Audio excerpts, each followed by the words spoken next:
local forecast with meteorologist Jackson Chastain starts now. Well, I think many of us are worried about, what's going on with Hurricane Lee.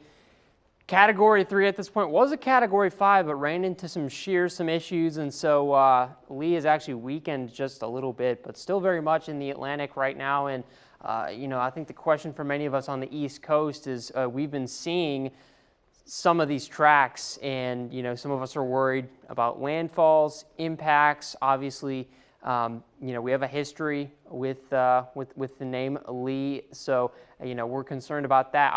I want to point this out just to alleviate a lot of these concerns. And one of these things I'm going to point out is the models have been relatively consistent in terms of where they are headed and where the hurricane ends up going. And so when you look at the latest of these model tracks, well, you have this big shift in turn to the north, but for the most part, this storm stays out over the ocean. So this is the good news for many folks out there. I think it is going to stay in the ocean. Of course, this is many days off, so we'll continue to track this storm as it goes around and makes its way off to the west and eventually to the north. But early indications looking good for kind of a northerly track that stays in the Atlantic and away from the coast. Now, obviously, when it gets close enough, you do get surf impacts and stuff like that, but for all intensive purposes, especially in the mid-state, we should be relatively good to go. Of course, we'll continue to keep you updated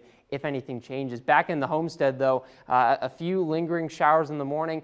Obviously, yesterday was not as intense as the day before that in terms of overnight activity. If you went off into Pittsburgh, things might be a little bit different of a picture as you go about the start of your day. But for many, it's been relatively dry. Red line, a little bit damp because they did get some of that rain, which just continues and continues and continues. Not necessarily a bad thing. We need the rain. We're fighting back against that drought deficit. And of course, the rain chance tonight, thankfully, same time frame as last night, late or in the evening to the overnight hours. And so during the day, you should be relatively good to go. It's once you get to 9, 10, 11, 12, when you start to see some more intense shower and storm activity. Temperatures starting in the upper 60s to low 70s. We warm all the way into the mid to low 80s in the afternoon today. So that's good news as well. We're starting to cool down just a little bit,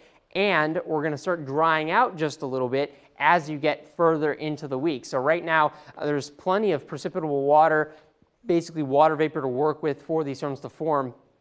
Once we get into next week, you're really going to see a push of this drier air into the region.